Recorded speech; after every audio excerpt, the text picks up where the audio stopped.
Welcome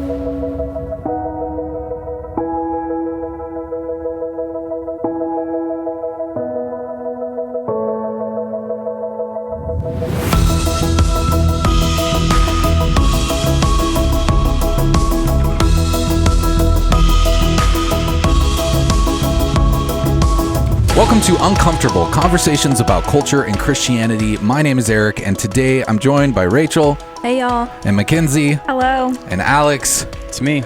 It's Alex. We're back in the new year. Welcome to the first episode of 2020, where you will hear no jokes about vision here. None, okay?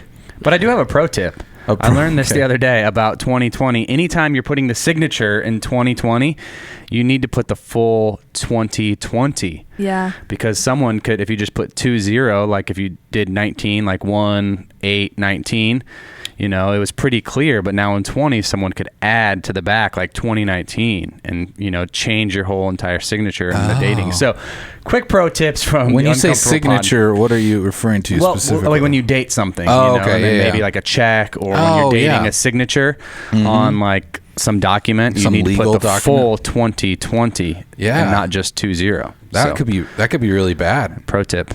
Oh man.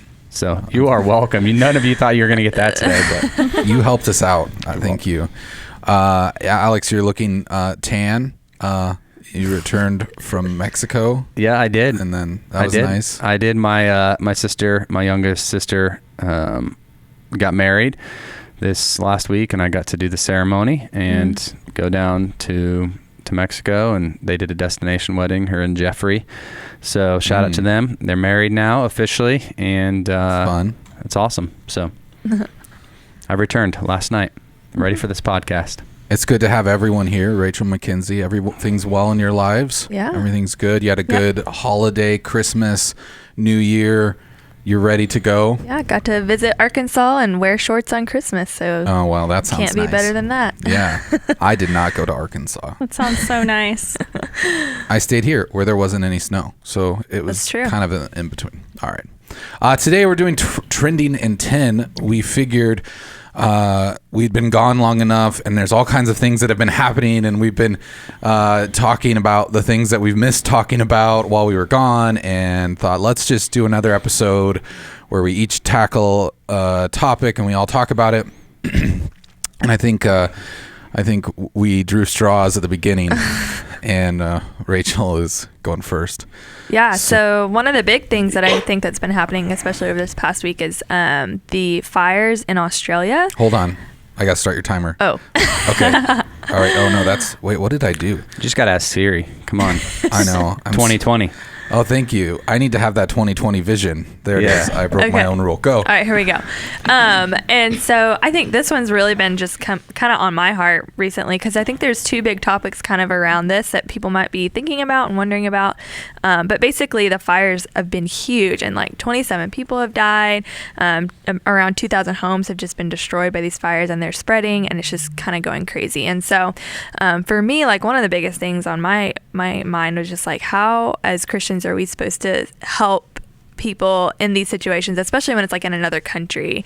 You know, what does that look like for us to help and step in? And I have a lot of people on social media that I follow who aren't even Christians, and they're like doing these big fundraisers and stepping in and doing these huge things to help Australia. And I'm like, where are Christians supposed to be coming in and helping in this situation? And I think another big conversation around these fires is kind of people talking about climate change. And, you know, these fires are huge, and that has a lot to do with how people have been treating the earth and climate change. And so for Christians, what does climate change look like? How do we, you know, address that kind of situation? So I think there's two big conversations around this, and I just think they're important conversations for Christians to have. So yeah, and I know one of the things I saw on there that people maybe that's been trending about the story was just the awareness of it. And like when the cathedral at Notre Dame, you know, a couple months ago burned down, like instantly overnight there was like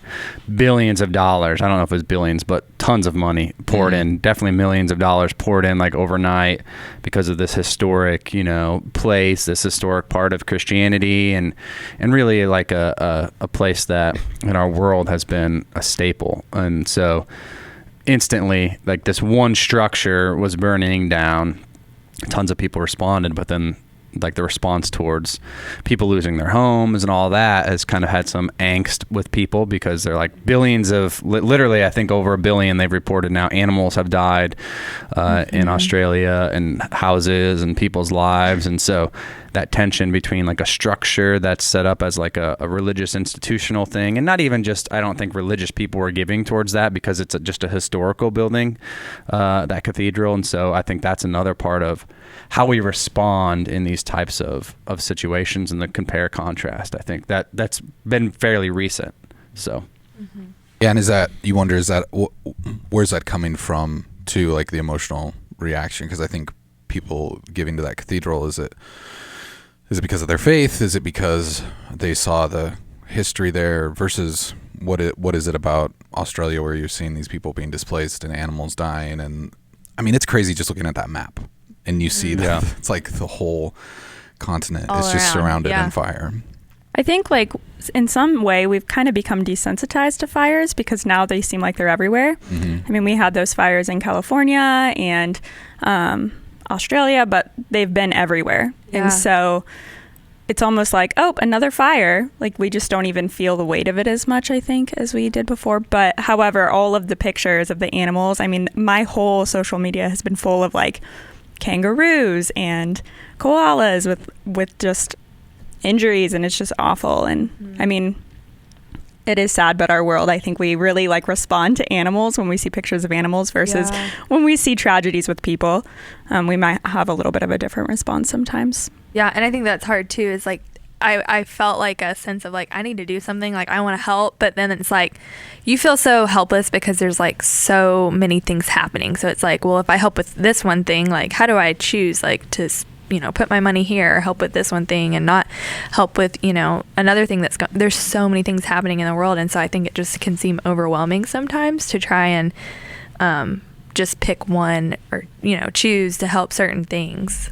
I think what's interesting for us too is like that just fires are in the middle of Nebraska, not something we deal with, but we are coming off of like a year where flooding was like a major thing. And it was so interesting to me, even in the midst of flooding, if something's not directly affecting you, like I lived here, in Omaha, where neighbors, and we went and served people, but when it's not directly affecting you, unless your like senses are fully engaged in it, my whole entire demeanor changed, even though I knew it was happening to our neighbors, literally 10 minutes away from my house. When we went there and you see the destruction, and you smell the destruction, and your senses are engaged in it, it opens you up in a full different way to that. And so I think that's part of the disconnect as well, is you see something and you get desensitized, like you said, Mackenzie, because we see this happen all the time. But once you see it and feel it and touch it, even just seeing it on video or pictures, it's nice, but it doesn't do justice to the damage that's being caused and the lives that are being affected. So I saw that an organization was making little mittens for the koalas who had their paws burned. Aww. And it was so cute because they had their little koala mittens on. My goodness, that's adorable. And I think, but it does, that kind of tugs at your heartstrings, and you're like, okay, what is my responsibility? What is my responsibility as as someone who lives on this planet, as a Christian, a believer, to that we should care for people, but also like how can we always, I mean, because our world is so much smaller now because of the internet, can we always be running after these things? Can we always be chasing every catastrophe and trying to help? Like I don't know where the responsibility. I think that's kind of something where it's a personal line that you have to draw. Like, okay, at what point can I do it? What point is am I feeling led to do this? Is God calling me to act on these things? I think one thing recently we had, I think Alex, you and our pastor here at the church, Mark, were in this room answering questions from people, and I think one of them was about stewardship of the planet and like what's a Christian's responsibility of that. And I think that's a tough one, because I think in some people's mind the science is still out on climate change and what that actually is. And so, you know, either way though, I think we all have a responsibility to at least be good stewards of our planet. Yeah. And if we learn things that could be causing a problem, maybe it's at least we should take a good look at it before just dismissing it. And so, go ahead. I think we've talked about this before, but I always fall into am I ever going to make a difference by myself? Yeah. So like if I donate money or if I am changing my lifestyle, I'm not going to make a difference. I'm not a celebrity, you know, using a private jet, or I'm not millions of people. And so even just that question of, I think we fall into that. Like, there's no way me alone can make a difference. And so why even try? It's like a defeating thought. Yeah. I remember we had this discussion probably a couple years ago when tragedies were happening, and they're always happening. But I think a lot of churches started, like, every time something happened, put pray for and then the city. And I was managing another church's social media, and like anytime something happened, there was this pressure almost that you have to like put something out there on social media, no matter where it happened.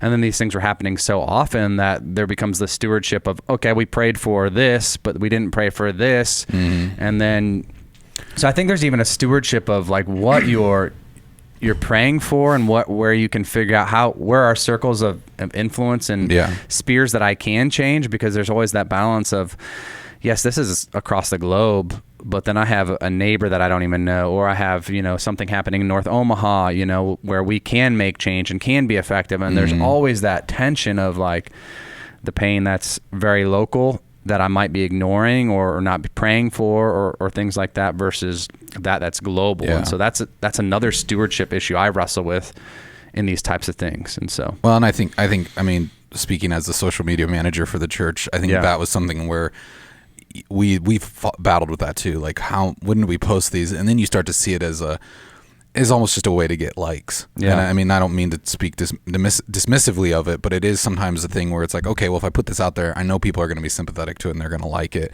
And I think as a church, our standpoint on it was we need to really be praying for this thing. We need to really be active in helping the situation and not just put a post out there that says pray for whatever. And I think sometimes I don't think how powerful prayers are. I kind of I'm like, oh, what can I do? I can't give this much money, or I can't do this thing, like, you know. And we believe in the power and these are of the prayer, only things that are actually gonna make a difference. But then I totally skip over prayer, and so I think sometimes you have to like readjust your mindset and be like, oh my gosh, prayers are actually powerful. Like, they actually do things, and like, even if I'm not able to do something that seems, you know, more effective, absolutely, I should understand how powerful prayer is and take time to do that.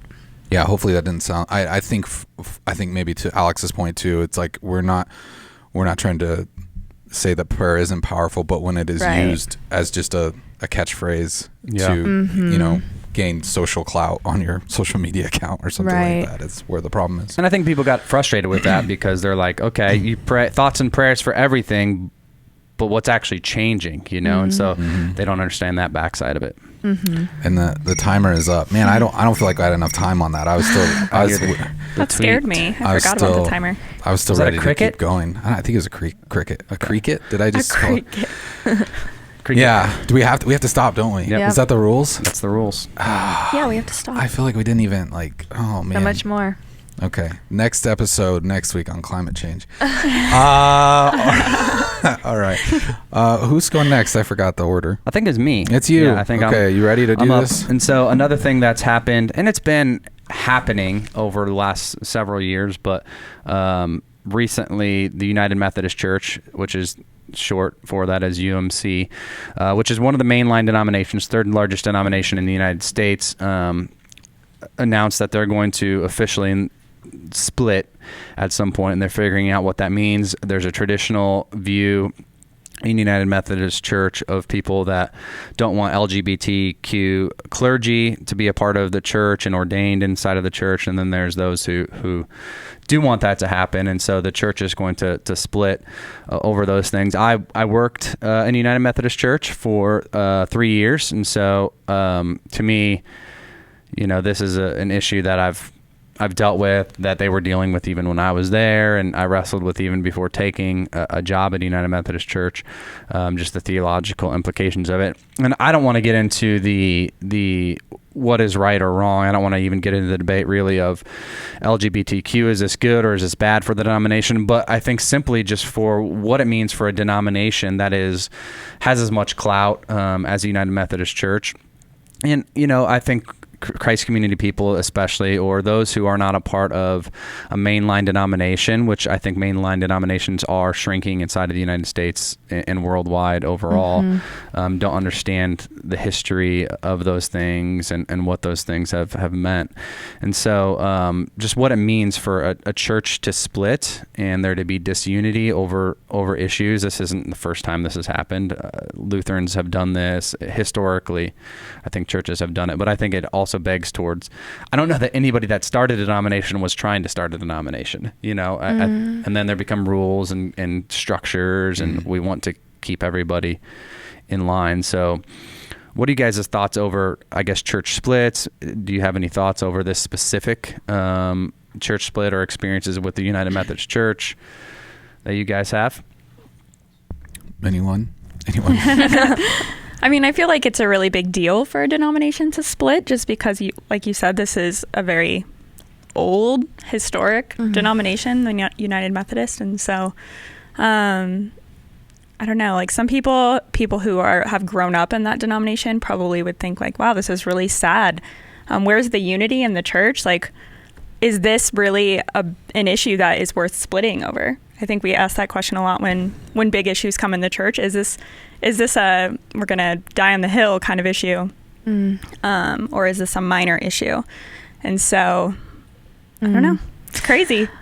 So denominations just in general is something that I am still learning about, growing in, kind of wrestling with what that looks like, because denominations have kind of affected me in maybe positive or negative ways throughout my life as a Christian, and just like how tied to a denomination people can be, in such a level of loyalty to your denomination that you completely disregard the scriptures or the Christian faith, and so to me, I'm kind of like, man, this is really sad that we're choosing an organization, a denomination over our faith and what we should actually be believing and acting on.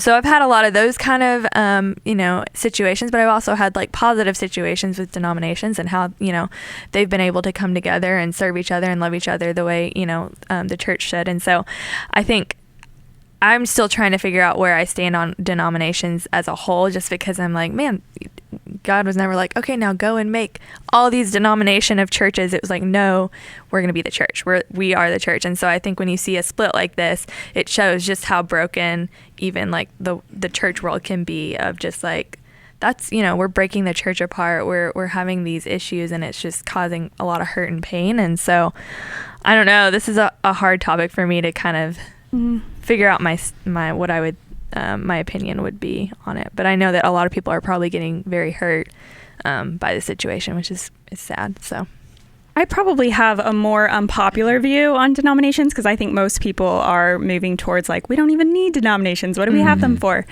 I love denominations. I really do, because I feel like people theologically, they have a lot of implications, but I also think being a part of different denominations throughout my life, I've seen different cultural advantages. That's a terrible word, but different cultural things with different denominations that they hold to. And I kind of think it's beautiful. Just, we have so much diversity in our world, and you see that in denominations. You see differences in worship styles and things that are important to them, things that they think are the top priority and the top issues that we should be fighting for. And so I just think it's so fascinating to study denominations. And so I guess like I just have such a place in my heart for valuing them and valuing the tradition, but also the culture of them. And so I guess I see both sides of it, but I could totally just see how somebody, especially somebody who's like been in that their whole life, it could be a really painful thing. So, and I think that's good. I think that's why we have this podcast, because we're not always going to agree on everything. We're going to have different viewpoints and different backstories of what we think. And true. So I think that's good. I think specifically with this UMC thing too, is you're seeing, and I think we're going to keep seeing this in all denominations, is you're, as this debate over the LGBTQ, community grows, you see families who are more directly connected to that, and you see the a lot of times, like I was watching some interviews with different ministers from the organization on both sides of it, and you could just see the compassion in their hearts and in their eyes, and it's like, this is coming from a place that isn't necessarily a bad thing, you know, like it's coming from a place of compassion. Like it's they're like, I don't know, they feel like what they're, by excluding these people, that they're hurting them, right? And that they're causing a schism almost in their church. And they're also, and the thing is, it comes from a place of love too, because I see the empathy. They love these people. They love these people who are LGBT. They want them to feel welcome. They want them to feel plugged in. And I don't think any of us could say that's a bad thing, to want to love people and want to, you know, welcome them into the church. But now it has got to a point when it's like, okay, but what do we do? They want to get married. They want to be in leadership at the church. Like, how do we do this wisely? And I think that's why they're at the point they're at now.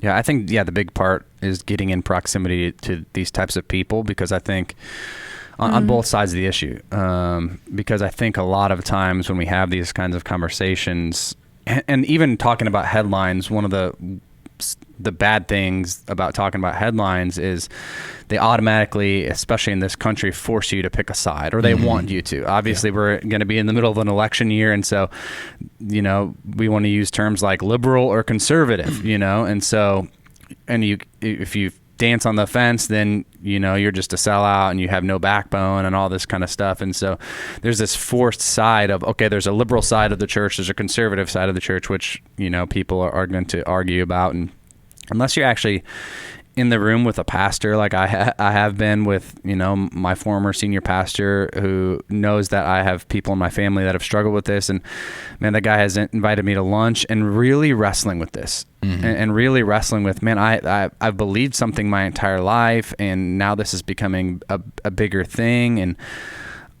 they're really wrestling with these things in their own personal life as they've gotten to know people, and they've started to love people, and they're trying to figure out, what is love actually, what's that look like? How does that flesh out inside of the church, inside of my life? And so it's hard, you know, and I think the more you actually get to know real people that are living some of these lifestyles or pastoring these churches and have these actual pressures, something called empathy and sympathy start to develop in you, which are God-given, and then you have to wrestle with your feelings and your emotions and truth and how those things collide. And it's messy and it's painful and it's hard. And so I think that's just a hard thing in these kind of conversations. I think you see it too when it is someone close to you. When you see a parent who, like, now their child is saying, hey, you know, I'm a homosexual, like, and then the parents stuck with this, what do I do? Like, you know, we've seen it all over the board, different reactions to that. But then I think now that you're looking at the church, and it's like, we're supposed to love people, we're supposed to care for people, what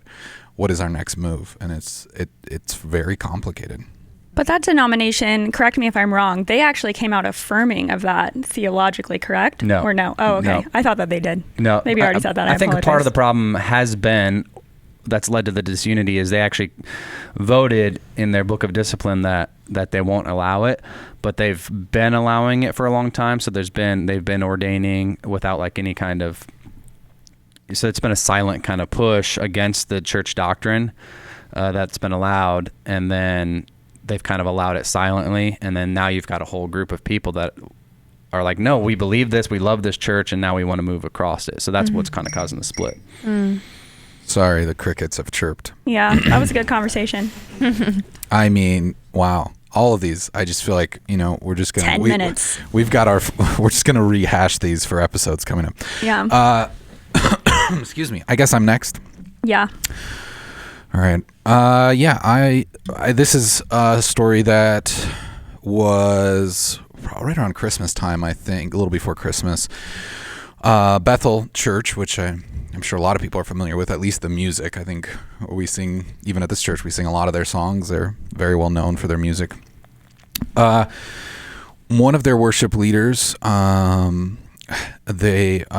daughter had died. The daughter's name was Olive, and the church kind of did an unprecedented thing where for better or for worse, it was like a social media campaign to bring the daughter back to life. And it really, it was all over on headlines and things like that. And the mother was posting every day on Instagram, day 3, day 4, day 5 is a good day for resurrection. Like just kind of, they were having like worship nights every night, trying to worship and pray and ask God to bring this girl back to life. And I think for me, you kind of have a gut reaction. You're kind of like, okay, you pick a side, like Alex said earlier, you kind of do that right away. But I really quick, I kind of wanted to go over like pros and cons, play a little devil's advocate here. I think one of the scriptures that they referenced a lot through this was Matthew 10:8, and it says, heal the sick, raise the dead, cleanse those who have leprosy, drive out demons. Freely you have received, freely give. And so that's Jesus talking to the disciples. And so they're, why do we as Christians always look over the raise the dead part? We don't, and that was kind of their stance on that. Jesus obviously told us to raise the dead. Why aren't we? And then, in Bethel, we practice this, we believe this. And I think that, and I think that's it's hard for Christians to debate that. And I think if you take it at face value, that's one angle. I know that there's some who would believe that, well, Jesus was saying that, but he was talking to the Apostle Peter, and Peter was kind of the only one who had the power to raise the dead, because even in incidents in the Bible, when Peter raised someone from the dead, or when the disciples raised someone from the dead, they would go get Peter and he would pray and raise him from the dead. And so, and then that goes into the debate of, well, do you believe there's apostles who are living today, or was that just Peter? Was he the only apostle? And there's some debates there that I think the Christian community is having. Yeah. And I think I really wanted to see, because I don't know much about Bethel, so I was from kind of a bird's eye view. My first instinct was just to say, well, this seems like a bad idea to do it this way. Like, because there was a GoFundMe, there was all this stuff, and it's like, why this girl? Why not? We had grieving mothers on this show. We know of other instances. We've experienced it in our lives. Like, why this person? Why are we? Why are they special that they get all of this attention and all of this prayer to be resurrected, and we haven't focused on others? And I was like, well, and then what does this communicate to other believers, that they should do this regularly? Should this become a practice when someone dies, that we should try to have a revival to raise them from the dead every time it happens? So there's some of those things where it's like, well, this could become an unhealthy thing. And I watched one of their ministers talk on it a little bit at one of their nightly services, and one thing he said that I thought was kind of interesting, and it maybe convicted me a little bit by hearing it, was he was like, when we say God works in mysterious ways, that mystery a lot of times is his unanswered prayers. Like, why, a lot of times why he doesn't answer the prayers that we have. And so we should probably boldly pray those prayers. And if it happens, that should be the norm. Like if he heals or if he raises the dead, that should be the norm. And the mystery is when he doesn't do it. But anyways, I've talked enough. I want you guys to talk about it, see what you think about it. But I do think that you can, it's, for me, I am sometimes in the middle of things. A lot of times I can see the good from both arguments. But it is a really, really hard thing, especially when you're talking about a child and a mother, and there's so much, heart behind it too. I have so many thoughts on this. So I feel like we could talk like a whole episode on this. But so when I first saw this, I was kind of confused because I kept seeing her picture popping up, and I was like, oh, is she just like in the hospital? Is she sick? They're wanting prayers for her. And then when I actually heard about what the actual thing was happening, I was like, whoa, like that's weird. Like that, that was my first initial reaction. But then as I kind of was like reading and like talking with other people about it, I was like, why is that weird to me? Like, why do I not believe that God could do something that big, that powerful? And for me, that was my personal, I think what's interesting about this is a lot of people are having to take their own personal kind of journey with this, or like their own personal dive into what they are believing or what they think. And for me, my personal journey was like, oh man, I need to really think about what I believe God can do, and what I believe our prayers can do. And, you know, that verse about how we have the Holy Spirit and we're going to do even greater things, you know, because we have the Holy Spirit. That's a pretty powerful statement. And so I really was kind of wrestling with what I thought about that. And I did begin praying for this girl, because I was just like, you know, I believe that God is powerful enough. And I think the social media thing brings another layer to that of it being kind of plastered everywhere. But I also think, I mean, that reached a lot of people that never would have like heard this story or seen that Christians are actually praying for people to come alive. And like, I think with anything, there's always going to be people who are like, well, this is the bad thing that can happen. This is the, you know, negative side of things. But I also think that like God is working everything for our good. And so, you know, as Christians, we can step into that and trust that God is going to handle that and bring good from it, as long as we're praying and listening to him and kind of seeking what he has in the situation. But yeah, when I first it was something that I feel like has grown me spiritually, in what I believe and how I pray. And so I think it's super cool, just for my own personal faith. So yeah, for me, I've wrestled with this a lot this year. Not even, I mean, I haven't had, so we had, you know, Carly on the show, who was a grieving mom who lost her daughter, and my wife and I knew them, and we had our daughter Hannah on the same day. So we were celebrating our pregnancies together the whole time, and Carly and Trevor lost, you know, their daughter, and we got Hannah, you know, and then we found out Hannah's deaf and wrestled through a lot of the complications with that, what led to it. And I wrestled so much with the bold praying and asking that God would do something, and like, God, do it. You know, the doctors I walked into multiple appointments like with confidence that like we're going to hear something different, and that, man, this is exciting in some ways that they've said that this is a physical deafness, that the medical community's actually like said there's a diagnosis, because it's going to be even more impressive of God when they have to go back on that. And so I wrestled so much and doing a message on James 5 and our invitation for healing, and as a dad, and wrestled in that mystery of, man, and the Spirit would convict me. Do you not have enough? Can I not do this? You know?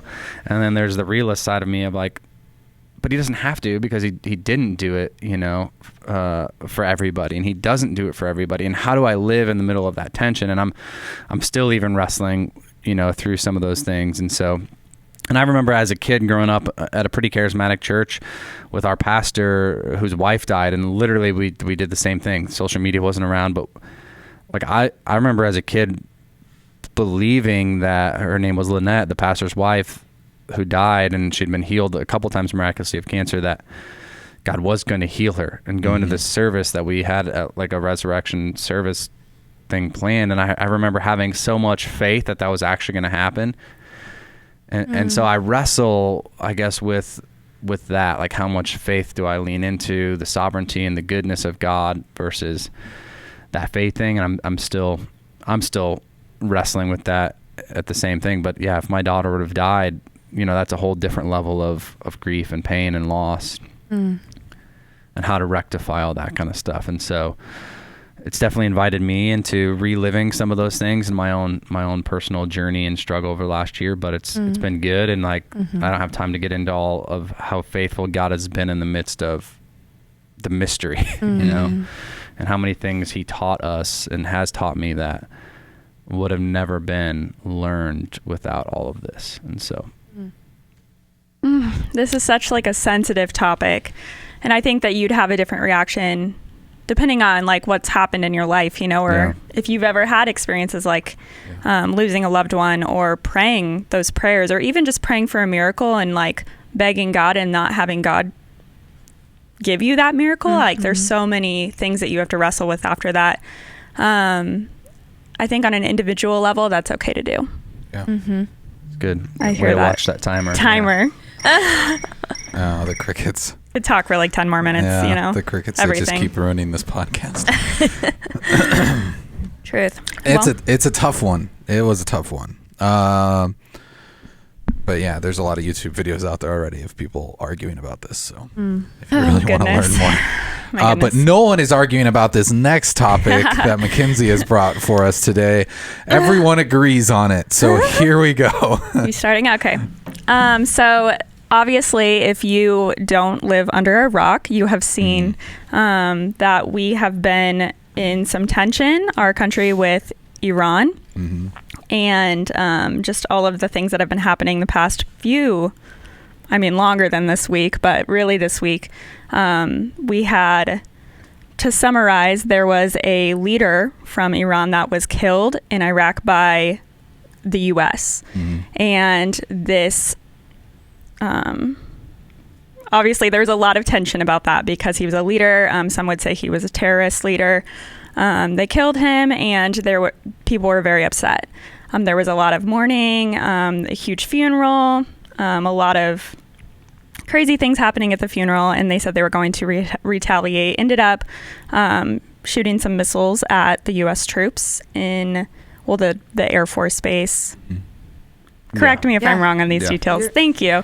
In Iraq, and and then. This is just a really crazy thing happening in our country right now. Just the way that we respond as Christians to will there be a war? Should there? All of those questions that we want to talk about and we want to think about in our personal lives. And just as we're reading the news, how should we feel about this? How should we feel about people that are dying? Is it good? Is it bad? But in general, how should we feel about war as Christians? Yeah. So complicated. I think it is complicated. I think what really heightens this conversation, that is in a backdrop of it, is that historically and outside of the United States, especially to people that are in Iran and Iraq, that America has labeled itself, at least outside of the world, a Christian country. And, the Iran and Iraq are traditionally labeled Muslim countries, and so to a lot of people, it's not a tension of geopolitical tension; it's a religious tension. And so I think peeling some of that back historically, and the battle for Israel and a lot of things that go into that. There's a whole nother layer that especially people in the church seem to want to pay attention to, and some of it I think is really good. Some of it, I've scrolled through Facebook, and there's a lot of prophetic things that people have put on there, and they try to point out this is this verse in Revelation. You follow Jack Van Impe? I don't know, but okay. I don't know who that is. But there's just a lot of things like that shared, and so they perk my interest, and I give some time to them and not time to it other times. And so I think even as believers, that's the other complicated part of it, is not just thinking of the physical warfare that's happening, but the spiritual warfare, and how much of it is spiritual warfare, how much of it isn't. I don't want to over spiritualize it, and I don't want to under spiritualize it.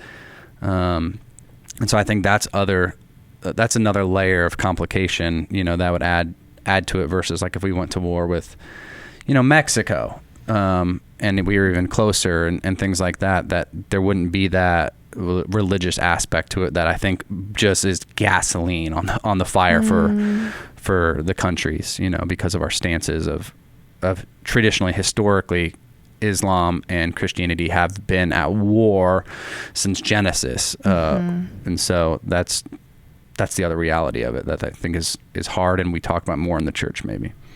Yeah.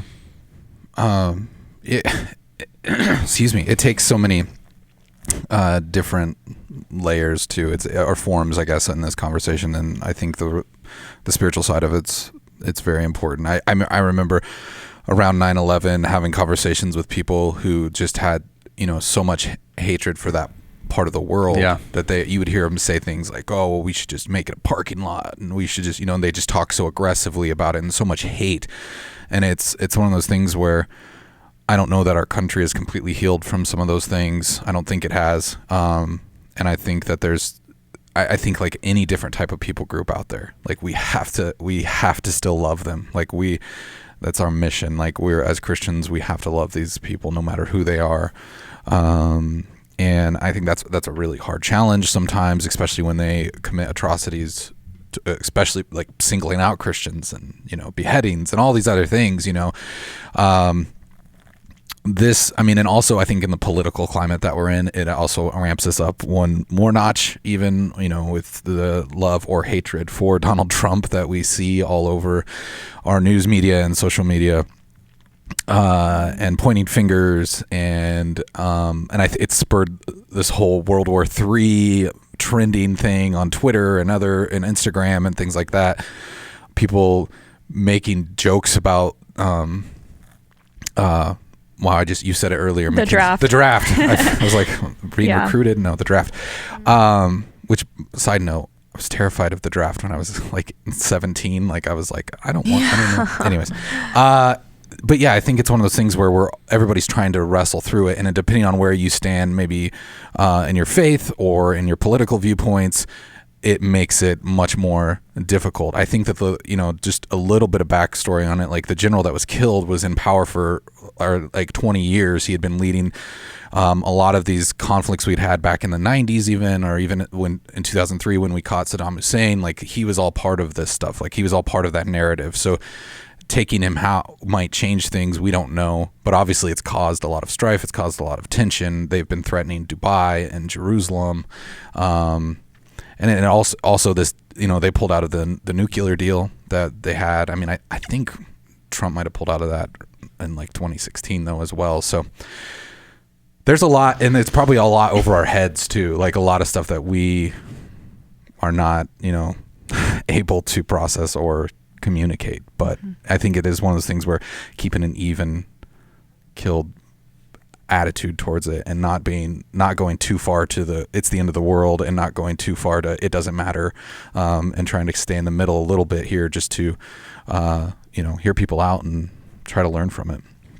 Yeah, I feel like we talk about so many things that I'm like, still don't know how I feel about this. Like, I feel like I need to give like an opinion and stuff, but... Give us your opinion. Yeah. But I think it's good because I get to learn from other people and kind of start growing in that. But I think when I was younger in my faith, like I just read the New Testament because that was easier. And so all I saw was like love and like, Jesus, how he's like, you love everyone, you love your neighbor. It doesn't matter. Like and so for me, I was like, well, war, why would we have war? Like, that's just like ridiculous. Like we need to be talking with these people and loving them and like, finding a better way to like, solve these issues.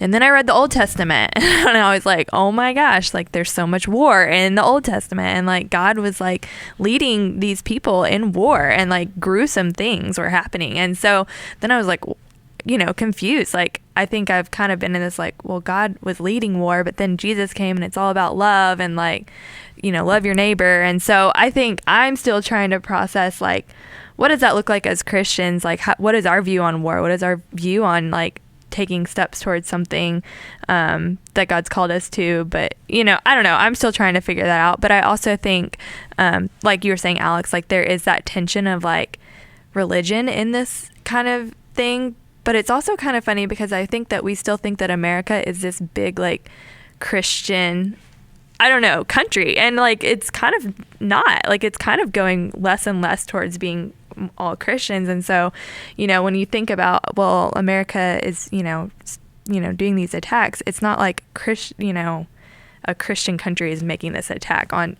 if that makes sense. Like it's not like that.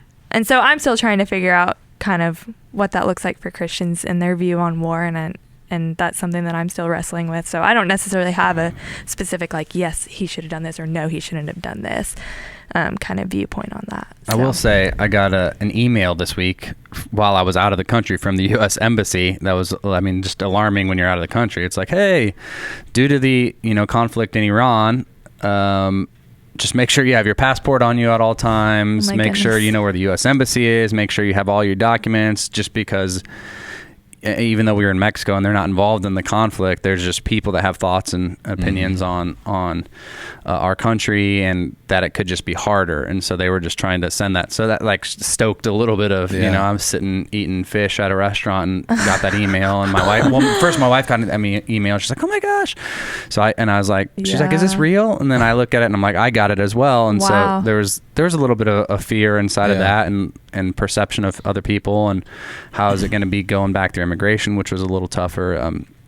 But I think there is this thought on the way we treat creation reflects how we feel about its creator, and how people do respond to war, and I'll let you finish that thought. And call people out, and how we respond to people that are different than us, and how Jesus encouraged us to love one another, and how he didn't draw lines in the sand, but he drew circles about what love looks like. That included, a lot more people than our understanding can even. And what does love look like? That's that word we've just messed up inside of our culture, and so it's messy. Agreed.